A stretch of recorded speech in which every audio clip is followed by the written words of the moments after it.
In the early morning hours of the first day of 1945, Allied pilots in Northwest Europe might have expected to see pink elephants before they saw Nazi aircraft. Since the Normandy invasion, Royal Air Force and U.S. Army Air Forces fighters had largely driven the Luftwaffe from the skies. Poor late December weather had hindered efforts to counter the German ground offensive in the Ardennes, the Battle of the Bulge. But with the new year dawning cold and clear, all that prevented a renewed Allied aerial assault was aircrew hangovers. The first hours of 1945 were spent letting in the new year, wishing each other all the best and having a few beers, recalled leading aircraftsman Desmond Shepard, an armorer with RAF No. 137 Squadron at Eindhoven, Netherlands. After breakfast I was crossing the runway, going toward the armory. At that moment I heard gunfire. Looking up the runway I saw what looked like a Me-262 jet go streaking above my head. This was closely followed by several FW-190s, and coming in the other direction were several Me-109s. I threw myself down onto the grass at the side of the runway. Sergeant Peter Crowest, an RAF air controller at Ursel, Belgium, reported for duty at 0900 hours. We barely had time to judge the extent of our hangovers from the night before, when we heard and saw a squadron of low-flying fighters approaching. An inquiry from my CO as to whether we were expecting Spitfires was answered when I said they were not Spitfires but Focke-Wulf 190s. Moments later I was firmly gripping the ground. With German fighters raking his field at Knock, Belgium, squadron leader G.Dickinson made an urgent call to headquarters, only to be told, "This is January 1st, old boy, not April 1st. Then he heard, "My God, the bastards are here!" and the line went dead. Anyone receiving the multiple reports of simultaneous attacks across Northwest Europe might have thought the Luftwaffe was attacking all at once, and would very nearly have been right. It was not, however, the same Luftwaffe that had blitzed through the Low Countries in 1940. Germany had no shortage of fighter aircraft, but possessed little fuel and few veterans left to fly them. As 176 Victory Ace Colonel Johannes Mackie Steinhoff put it, "We were assigned young pilots who were timid, inexperienced and scared, and not yet ready for combat. It was hard enough leading and keeping a large formation of experienced fighter pilots. With youngsters it was hopeless." Colonel Gunther Lutzow noted, "Our young pilots survive a maximum of 2 or 3 Reich defense missions before they're killed." General of Fighters Adolf Galland had long seen the futility of battling fighters while bombers devastated German cities. He wanted to concentrate his forces beyond enemy escorts' reach and attack the bombers all at once. A grosser Schlag, or great blow. New long-range Allied fighters, however, left no place for such a blow to be struck. By October 1944, Reichsmarschall Hermann Göring, feeling Adolf Hitler's wrath, blamed everything on his fighter pilots and their general in particular. "Mustangs are practically doing training flights over Bavaria," he railed, tearing off Galland's medals in front of all his men. "I'll put them back on when your damned fighter pilots start shooting planes down again." Galland's great blow was handed over to Brig General Dietrich Peltz. What Galland was to fighters, Peltz was to bombers. An experienced Junkers Ju-87 Stuka and Ju-88 ground attack expert.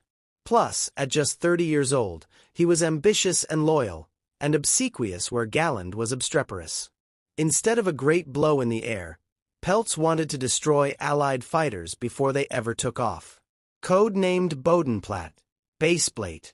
His operation, 10 Jageschwader, fighter wings, attacking 16 airfields of the British 2nd and US 9th Tactical Air Forces in Holland, Belgium and France, originally was supposed to be flown in support of Hitler's December offensive, but whenever the Ardennes sky cleared it was full of Allied fighters.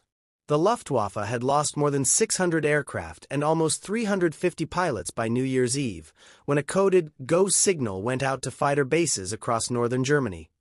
The great blow was on for the next morning. Maintaining complete radio silence up to the moment of attack, all Geschwader will fly low over the frontier simultaneously in the early hours of the morning, to take the enemy air forces by surprise and catch them on the ground. Timed less for enemy inebriation than sunny skies, Bodenplatte would nevertheless be remembered as the hangover raid. In contrast to the festivities on the Allied side, celebrations and alcohol were verboten that night to German pilots, who mostly went to bed early, slept if they could, and rose in the wee hours. Ground crews worked all night to ready every plane. 19-year-old pilot Sergeant Werner Malge never forgot his arrival at base. When we turned in at the field, a fantastic sight spread out in front of our eyes. The aircraft of all the Staffeln had been taxied from their dispersals by the ground crews and were lined up at the field, as if for parade inspection. 50 FW, 190D, 9S in the last light of the moon. At this point, few Germans dared to fly over formerly occupied countries in daylight, let alone before dawn. It was doubtful they could even find targets on their own. Ju-88 and Ju-188 night fighters took off first as pathfinders, dropping flares for them to follow. According to Peltz's plan, all would arrive over their targets at the same time. 9:20 a.m., at those latitudes in midwinter, just after dawn.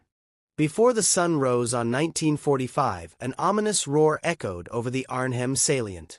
The Allies had been launching 1,000-plane raids for years, but these were headed the other way. More than 1,000 German fighters crossing the lines just 150 feet off the ground, beneath Allied radar.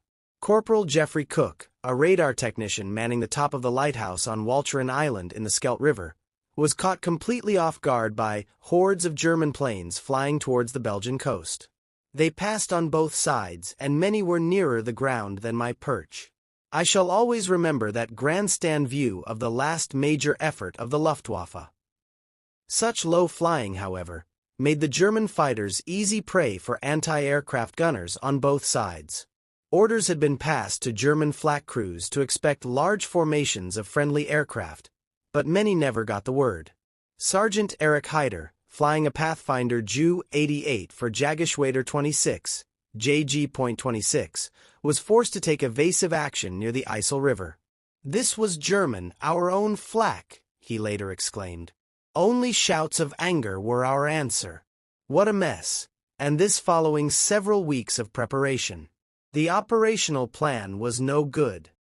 Bad planning extended to target selection as well. JG.26 split up. Half found the field at Grimbergen, Belgium, deserted. 132 Wing RAF had recently moved up to Wensdrecht, Netherlands, which escaped attack completely. The half-dozen aircraft remaining, however, were protected by a full contingent of flak crews. To destroy a few B-17s, a Lancaster, Mustang and Spitfire, JG.26 traded 21 planes and 17 pilots lost. The rest of the wing attacked Brussels-Evere, one of the busiest fields in Belgium. Lieutenant Gunther Blomertz recalled their arrival. Hundreds of bombers and fighters were standing drawn up on all sides of the field. Our bursts smacked into the parade. At that moment a few Spitfires were taking off. They moved right into the deadly hail, overturned, crashed or burst into flames. Headquarters rang the Evere flight office to warn there were German fighters reported in the area. "You're too late," Flight Lieutenant Frank Morton replied. "If I stick this phone outside you'll hear their bloody cannons." A sky-blue Beechcraft belonging to Prince Bernhard of the Netherlands and Air Marshal Sir Arthur Coningham's new luxury Douglas Dakota transport came in for particular pastings. Coningham, the 2nd Tactical Air Force commander, arrived from Brussels to find his ride burning and most of his bleary-eyed men still returning from a night on the town. The air marshal was a bit taken aback at the state of the officers and aircrew, his driver recalled afterward. He was not at all pleased. Afterwards the rules of staying over all night were reviewed. Not all the Allies were as hung-over as the Germans might have hoped. Many bases had already launched dawn missions, some of which were even on the return run. Flight Lieutenant R.C. Smith Spitfire had fuel issues. He had aborted his flight and arrived back at Eindhoven at the same time as JG.3. 1 against 40, Smith plunged to the attack, scoring a Messerschmitt and attacking 9 others before running out of ammo. But Eindhoven's rocket-firing Hawker Typhoons, which had run amok over German tank columns for 6 months, now found themselves on the receiving end. 3 squadrons were taxiing for takeoff when the Germans swept in low from the southwest, with Lieutenant Colonel Heinrich Bahr, one of the war's highest-scoring aces, in the lead. He caught a pair of tiffies, taking off. Flight Lieutenant Peter Wilson, on his first mission as leader of 438 Squadron, veered off the runway and climbed out to die minutes later of stomach wounds. His wingman, Flying Officer Ross Keller, barely got airborne when Barr shot him down. He was later found in the burned wreckage of his Typhoon. JG.3 destroyed almost 30 enemy planes, damaged another 30 and lost about 30 of their own. If the entire operation had gone the way of Eindhoven, Bodenplatte would have been deemed a success. For the most part, however, the German pilots' inexperience showed. Rather than hit and run low and fast, they popped up to circle back for more, giving AA crews a second or third go at them. Flight Lieutenant Ronnie Scheward, acting CO of 263 Squadron at Antwerp-Deurne, remembered standing on a bank with my pilots and yelling at the Germans, "Weave, you stupid bastards!" They were flying straight and level and being shot at by the ground forces. AA got 9, Mustangs 2. Group Captain Dennis Gillum of 146 Wing concurred. "If any of my boys put on a show like that, I'd tear them off a strip." Asch, Belgium, was home to the P-47 Hun Hunters of the 9th Air Force's 366th Fighter Group and blue-nosed P-51s of the 352nd, on loan from the 8th. The Thunderbolts were returning from a morning raid on German tanks near St. Vith when they spotted 50 inbound fighters of JG.11. First Lieutenant Melvin Paisley of Red Flight, 390th Squadron, piloting his P-47 La Morte, downed 4 of them, one with an unconventional attack. "Instead of using my guns, I chose to initiate my attack with the rockets I was carrying," he said. "I missed him with the first 2, but got him with the third." Landing, he called for his ground crew to rearm his Jug for another go. The field was still under attack, and they were not about to reload. My flying was over for the day. Lieutenant Colonel John C. Myers' Mustangs were scheduled for a bomber escort mission that afternoon, but he'd wangled permission for an early morning combat air patrol and had just started his takeoff roll. "Immediately upon getting my wheels up, I spotted 15 plus 190s headed toward the field from the east," he reported. "I attacked one getting a 2-second burst at 300 yards, 30-degree deflection, getting good hits on the fuselage and wing roots. The Focke-Wulf, flown by Private Gerhard Bohm, half-rolled, caught a wingtip and cartwheeled across the field. I then selected another 190, Meyer reported. I attacked but periodically had to break off because of intense friendly ground fire. On the last attack, the E/A enemy aircraft started smoking profusely and then crashed into the ground." Meyer's score came to 24 by war's end. "We had a runway side position at the damnedest dogfight," remembered an Ash ground crewman, one of many who gathered below to pop off a few rounds from their Colt .45s and watch the Germans pepper an abandoned flying fortress. "It was a hulk, had been cannibalized of everything that could be used. 9 or 10 Jerrys would go for the B-17 and try to get a big victory, but it had no fuel or anything to catch fire, so it just sat there and absorbed their gunfire like a large sponge." One of Meyer's section leaders, Captain William T. Wisner, got a 190 immediately after takeoff, but his Mustang was hit in the wings and oil cooler. "Being over friendly territory," he reported, "I could see no reason for landing immediately, so turned toward a big dogfight." In the melee, he scored another 190 and a 109. "By this time I saw 15 or 20 fires from crashed planes. I saw a 109 strafe the NE end of the strip. I started after him, and he turned into me. We made 2 head-on passes, and on the second I hit in the nose and wings. He crashed and burned east of the strip." 4 kills made Wiz another of the Allies' top scorers for the day. He went on to score a total of 15.5 victories in Europe and 5.5 over Korea. See The Magnificent Seven, November 2014 issue. Altogether, the Americans at Asch knocked down 32 enemy planes, 40% of JG.11. "We hope at least one of their pilots got back to tell the story," said 366th Commander Colonel H. Norman Holt. "They'd think twice before trying it again." By noon Bodenplatte was finished. The surviving Germans fled in ones and twos back toward Germany, leaving smoking airfields in their wake. Results were mixed at best. Evere lost 34 aircraft destroyed, 29 damaged.